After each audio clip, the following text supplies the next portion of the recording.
السلام علیکم۔ تمام قدر میں جہاں تاریخ اور ثقافت کی بھرپور ٹیپسٹری ایک ساتھ بنی ہوئی تھی، وہاں ایک سرزمین کھڑی تھی جسے پاکستان کہا جاتا ہے۔ یہ سرزمین بہت سے شاندار قلعوں کا گھر تھی۔ ہر ایک صدیوں کی فتوحات، حکمرانوں اور بہادری داستان کا گواہ ہے۔ آئے میں آپ کے ساتھ ان میں سے کچھ ناقابل یقین پاکستانی قلعوں کی کہانی شیئر کرتا ہوں۔ لاہور قلعہ پنجاب کا زیور۔ لاہور کی ہلچل سے بھرے شہر میں لاہور کا قلعہ مغلیہ سلطنت کی شان و شوکت کی گواہی کے طور پر فخر سے کھڑا تھا۔ اس کی ابتدا 11ویں صدی میں ہوئی، لیکن یہ شہنشاہ اکبر کے دور میں ہی اس کے سب سے اہم توسیع دیکھی گئی۔ یہ قلعہ مغل فن تعمیر کا ایک شاہکار تھا۔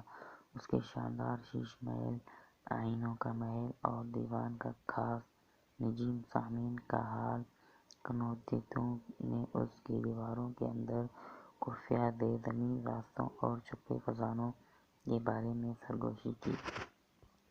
روہتاس قلعہ مزاحمت کی علامت۔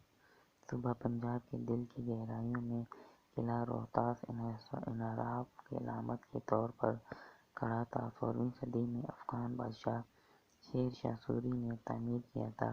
یہ مقامی جھگڑا قبائل کو دبانے کے لیے ایک مضبوط گڑھ تھا، تاہم یہ ان کی مزاحمت کی علامت بن گیا کیونکہ وہ جابر حکمران کے خلاف لڑتے رہے۔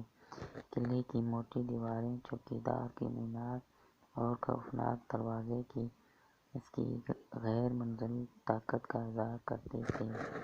رنی کوٹ قلعہ سندھ کی دیوار۔ سندھ کے ریگستانوں میں رانی کوٹ قلعہ، جسے اکثر سندھ کی عظیم دیوار کہا جاتا ہے، 20 میل سے زیادہ تک پھیلا ہوا ہے، جس سے یہ دنیا کا سب سے بڑا قلعہ ہے۔ خیال کیا جاتا ہے کہ ساسانی دور میں تعمیر کیا گیا تھا اور بعد میں تالپوروں نے اس کی توسیع کی تھی۔ یہ قلعہ اسرار میں ڈوبا ہوا تھا۔ اس کی تعمیر کا مقصد اور اس کے معماروں کی حقیقی شناخت مورخین کے درمیان بحث کا موضوع ہے۔ بالا حصار قلعہ پشاور کا محافظ۔ پشاور برصغیر پاک و ہند کا کیف ہے۔ قلعہ بالا حصار کے ذریعے محفوظ تھا۔ پہاڑی کی چوٹی سے شہر کا نظارہ کرتے ہوئے اس نے بے شمار حکمرانوں اور سلطنتوں کو کنٹرول کے لیے کوشاں دیکھا۔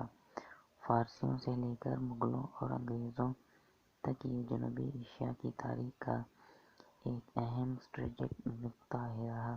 بالا حصار نام کا مطلب ہے بلند قلعہ اور یہ اپنے نام کے مطابق زندہ رہا۔ ملتان قلعہ اولیاء کا قلعہ۔ ملتان، جسے ولیوں کا شہر کہا جاتا ہے، میں ایک قلعہ تھا جو فوجی طاقت کی علامت اور صوفی روحانیت کا مرکز تھا۔ اس کی ابتدا قدیم زمانے سے ہوئی اور اس کی دہلی سلطنت اور مغلوں سمیت مختلف خاندانوں کے گڑھ کے طور پر کام کیا۔ اس کی دیواروں کے اندر ایک ناقابل احترام صوفی بزرگ بہاؤالدین زکریا کا مقبرہ زیارت اور سکون کی جگہ تھی۔